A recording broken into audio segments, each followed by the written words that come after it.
शिक्षा और शिक्षक ये दोनों जीवन के महत्वपूर्ण आधार हैं। शिक्षा हमें लक्ष्य बनाने के लिए प्रेरित करती है और शिक्षक उस लक्ष्य तक हमें कैसे पहुंचना है इसके लिए प्रेरित करते हैं।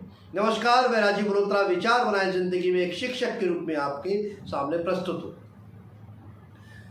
अगर आप सिग्नेचर करना जानते हैं तो आपको अपने शिक्षक को धन्यवाद देना चाहिए।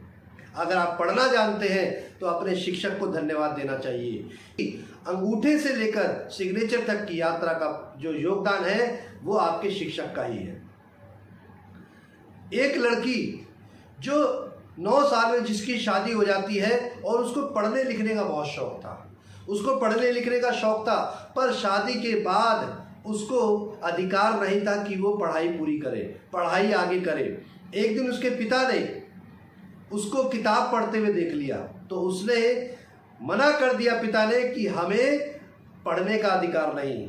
लेकिन जब उस लड़की की शादी हुई और जिस व्यक्ति के साथ हुई वो एक पढ़ा लिखा व्यक्ति था, वो शिक्षा के महत्व को जानता था, वो उस अपनी पत्नी को खेतों में ले जाकर पढ़ाई करता था और उसकी पढ़ाई पूरी करवाई। और लड़की जैसे ही 20 साल की हुई उसने लड़कियों की शिक्षा के लिए 3 स्कूल खोल दिए और वो लड़की और कोई नहीं, सावित्रीबाई फुले जी है। और अगर आप शिक्षिका हैं तो सावित्रीबाई फुले जी को धन्यवाद जरूर करिए, क्योंकि अगर उन्होंने प्रयास नहीं किया होता तो आज किसी भी विद्यालय में शिक्षक ही दिखाई दे रहे होते, शिक्षिकाएं दिखाई नहीं दे रही होती। तो शत शत नमन है सावित्रीबाई फुले जी को।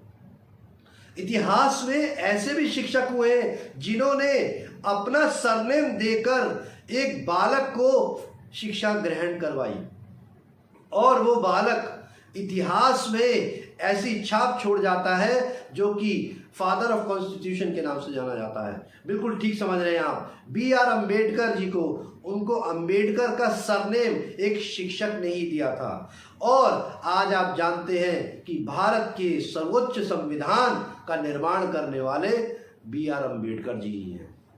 1958 में उड़ीसा के अंदर पैदा हुई लड़की जिसने अपने लालन पालन के लिए शिक्षण कार्य को चुना और वो लड़की आगे जाकर 2022 के अंदर भारत के लोकतंत्र के अंदर सर्वोच्च पद पर आसीन होती है और वो और कोई नहीं, हमारे देश की माननीय राष्ट्रपति श्रीमती द्रौपदी मुर्मू जी है। उन्होंने भी अपने कैरियर की शुरुआत शिक्षक के रूप में ही शुरू की थी। तो अगर आप पढ़ना जानते हैं तो अपने शिक्षक को शिक्षक दिवस के लिए हार्दिक शुभकामनाएं जरूर भेजिए, उनका चरण स्पर्श करिए, क्योंकि अगर वो अपना योगदान नहीं देते तो आज आप जहां हैं वहां पे कभी नहीं रहते। एक बार स्वामी विवेकानंद से पूछा गया कि आपके गुरु कौन है, तो उन्होंने कहा कि मेरे गुरु है परमहंस जी। तो उन्होंने कहा कि मैं आपके गुरु से मिलना चाहता हूँ। और वो विदेशी व्यक्ति बड़ा ही उत्साही था, जिज्ञासु था कि आखिर स्वामी विवेकानंद इतने ज्ञानी हैं तो उनके गुरु कितने ज्ञानी होंगे। उन्होंने अपने दिमाग में एक इमेज बना रखी थी कि एक शिक्षक होंगे या एक बाबा टाइप के होंगे जिन्होंने चोला ओढ़ रखा होगा। पर जब उन्होंने रामकृष्ण परमहंस जी को देखा तो बिल्कुल साधारण सी धोती में बैठे हुए। तो रामकृष्ण परमहंस जी से पूछा गया, अरे मैं तो सोच रहा था कि आप तो कुछ महान गुरु टाइप के दिख रहे होंगे। पर रामकृष्ण परमहंस जी ने कहा कि हो सकता है आपके देश में आपकी वेशभूषा का जो निर्माण करता है वो आपका टेलर करता है। हो सकता है आपके चरित्र का